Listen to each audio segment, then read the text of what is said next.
O 11 de setembro, a gente pensar em termos do século XXI, a gente pode dizer que se a gente fosse escolher uma data para dizer quando o século XXI começa, é o 11 de setembro. Enfim, ali você tem uma quebra de uma expectativa do que o mundo poderia ser. Porque, vamos voltar um pouquinho. Em 89 teve a queda do Muro de Berlim.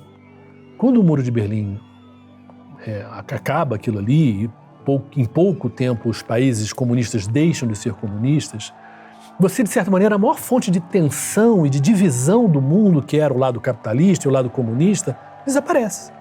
Então, ali era para você poder imaginar que o mundo poderia começar a trilhar um caminho pacífico, mais inteligente, mais harmônico, enfim, em que os problemas gerais, do qual o meio ambiente talvez seja o maior, mas isso aí, essa década, de certa maneira, desperdiçada, ela mais ou menos ela quebra no 11 de setembro, porque ali os Estados Unidos se sentem, né, tão ofendidos, tão atacados, né, pela morte ali de quase 3 mil pessoas ali, que eles decidem romper com qualquer noção de harmonia entre os países. Então, a desmoralização da ONU, né, do Conselho de Segurança, etc. Tal, começa ali.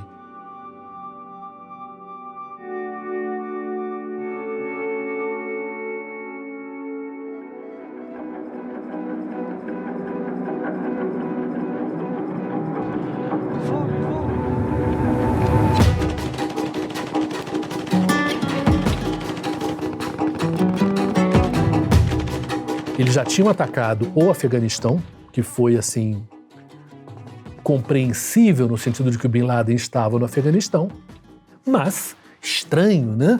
Considerando que dos 19 terroristas que fizeram os atos do 11 de setembro, 15 eram sauditas, eram da Arábia Saudita.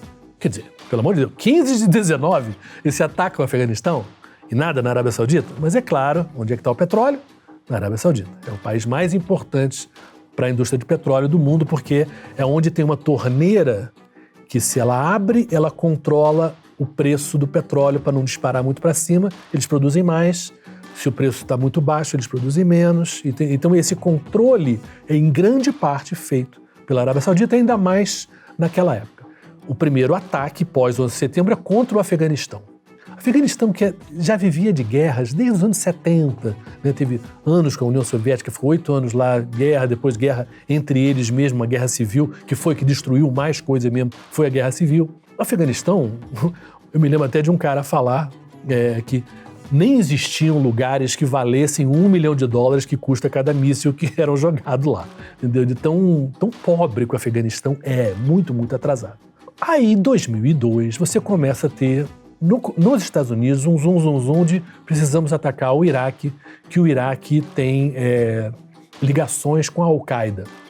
Estranho, nunca isso tinha acontecido, nunca teve nenhuma prova disso. O Saddam Hussein era considerado, era muito atacado pelo Bin Laden, inclusive, porque o Saddam Hussein não era uma pessoa particularmente religiosa, usou a religião politicamente, mas ele não era religioso.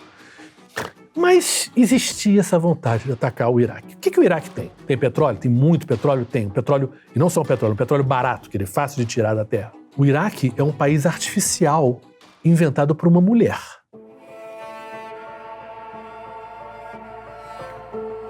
Que era uma britânica, que era uma mulher de uma família rica, que foi para o Oriente Médio, um pouquinho antes ela era arqueóloga também, mas ela começou a aprender o árabe, aprendeu o persa, ela era uma pessoa brilhante, e que conhecia os sheiks, conhecia as tribos, conhecia não sei o quê, e ela foi crucial para os britânicos na hora do pós-Primeira Guerra Mundial, quando o Império Otomano tinha acabado e você estava inventando esse mapa que hoje a gente vê. Esse mapa foi inventado ali, depois da Primeira Guerra Mundial, que é um país sempre muito complicado, porque você tinha curdo, que não é árabe, né? Os sunitas no meio, mas os xiitas estavam embaixo, o petróleo está em cima, mas está embaixo, mas o poder está no meio. Quer dizer, já seria e já era difícil você manter aquilo como um país.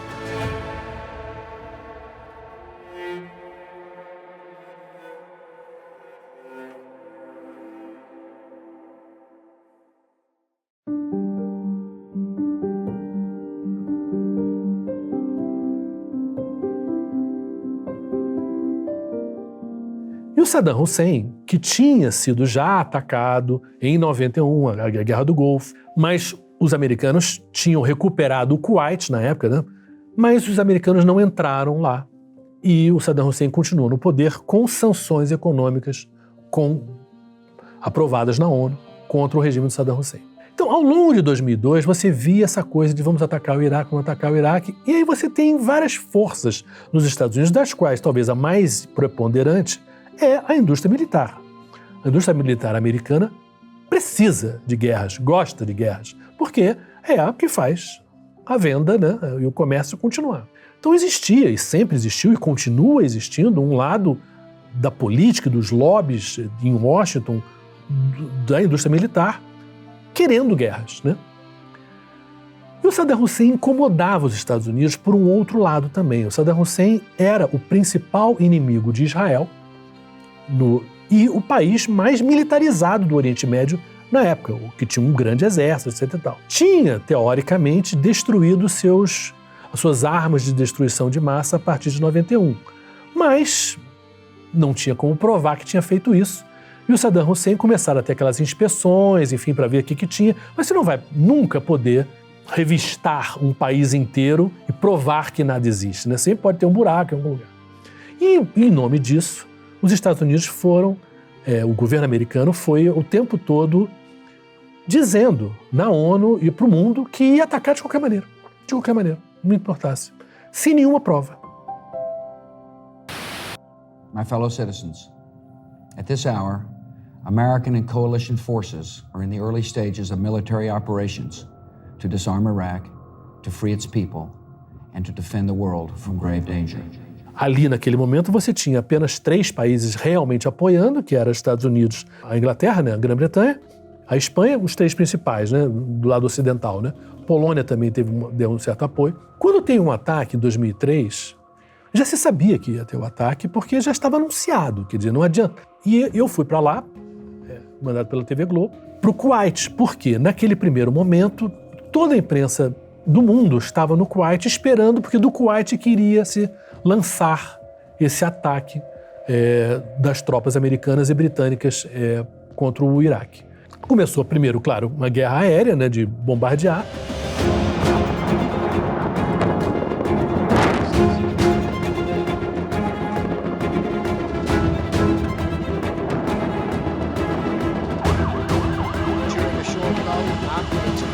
E por causa do poder americano, não só militar, mas midiático, você tinha o mundo inteiro, né, cobrindo aquela guerra, né? Ainda tinha uma certa simpatia, porque obviamente ninguém podia torcer a favor do Saddam Hussein, era um ditador horroroso.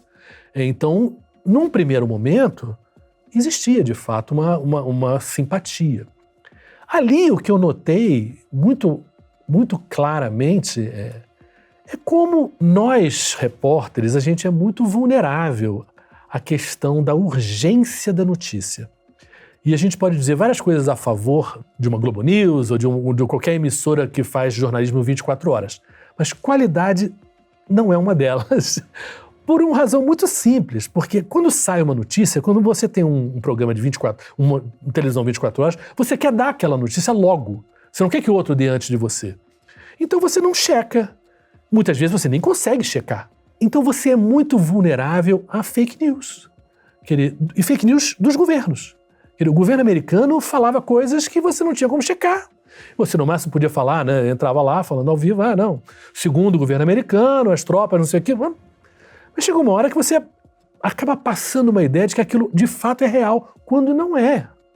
Não havia comparação de poder militar. Você imagina um país que estava vivendo já um atraso econômico enorme por causa das sanções, a um nível tão absurdo que, por exemplo, não se podia vender cloro para o Iraque, porque o cloro podia ser usado para um tipo de bomba, etc., um tipo de arma. Agora, cloro é fundamental para limpar a água, né? Limpar a água. E nada mata mais gente do que água suja. Então, a quantidade de iraquianos que morreram, de crianças iraquianas que morreram por conta desses problemas ligados à falta de comida, falta de saneamento, foi enorme, enorme. Então você tinha um país já muito empobrecido, onde as sanções realmente destruíam muito mais a vida do povo, porque o Saddam Hussein estava lá, com o dinheiro dele, com o dinheiro do petróleo dele, etc. Tal, enfim, mantendo uma ditadura e pagando lá seus militares lá para fazer o que quisessem. A questão curiosa depois, que se descobriu, é que a guerra ela foi acontecendo e os americanos relativamente rapidamente chegaram a Bagdá. A gente chegou, 2, 3 dias depois. Mas se imaginava que em Bagdá teria uma grande batalha, porque existia um corpo do exército iraquiano, chamado Guarda Republicana, que era o que tinha as melhores armas, os melhores treinamentos, era em torno de 120 mil soldados, era muita gente. E uma guerra dentro de uma cidade é uma guerra difícil de você atacar, porque a cada quarteirão você, tem lugar onde você se esconder, quer dizer, ela é mais perigosa para quem ataca do que para quem defende. Até porque quem defende conhece o lugar, né? E não teve nada disso. Não teve a Batalha de Bagdá, não existiu. E eu me lembro estando lá em Bagdá, depois de conversando com soldados iraquianos, e os caras muito decepcionados de que, na verdade, os oficiais, os generais, todos saíram fora. Basicamente, os Estados Unidos ganhou na corrupção, ganhou corrompendo os oficiais iraquianos para que não lutassem e que saíssem e que abandonassem os seus soldados. E foi isso que aconteceu.